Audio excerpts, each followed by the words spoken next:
दरवाजे से।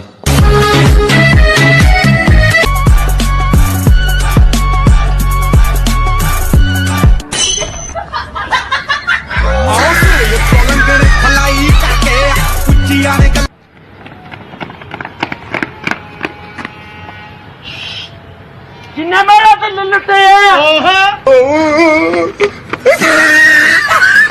ਇੱਕ ਸਕੂਲ ਦੀ ਬੱਸ ਪਿੱਛੇ ਲਿਖਿਆ ਹੋਇਆ ਸੀ ਕਿ ਮੈਨੂੰ ਬਾਰ-ਬਾਰ ਹਾਰਨ ਵਜਾ ਕੇ ਪਰੇਸ਼ਾਨ ਨਾ ਕਰੋ, ਮੈਂ ਬੱਚਿਆਂ ਵਾਲੀ ਆ।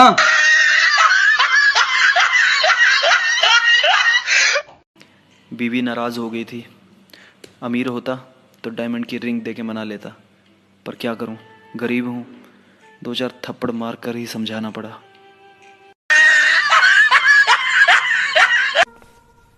इंसान च सबर भी हुंदा, इंसान च शर्म भी हुंदी है।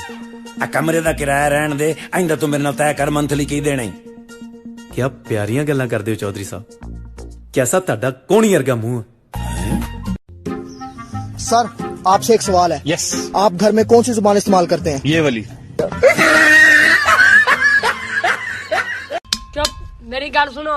लोगों ने वीडियो थले क्यूस नाइस कमेंट लाइक मेरी थले मेरी वीडियो थले बूटा गाला करदा है, तो यार को खुदा दा कहर तू डरो, मेरी वीडियो थले भी को लिखा करो, को कमेंट को कुछ यार नींद ही नहीं आ रही है यार मुझे।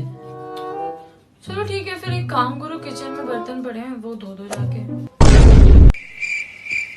यार ये मेरी नींद में बोलने की बीमारी कब जाएगी यार। ओ कुछ ऐसा कर कमाल के तेरा हो जाऊं, मैं किसी और का हूँ फिलहाल, मैं किसी और का हूँ फिलहाल के तेरा हो जाऊं। क्या मैं पूछ सकता हूँ ये सब क्या हो रहा है? नहीं।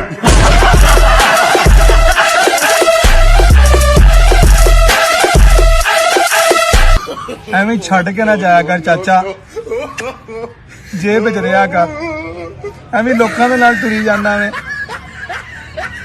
ਇੰਨਾ ਬਜ਼ੁਰਗ ਹੋ ਗਿਆ ਤੂੰ, ਬੱਚਿਆਂ ਦਾ ਖਿਆਲ ਕਰਿਆ ਕਰ।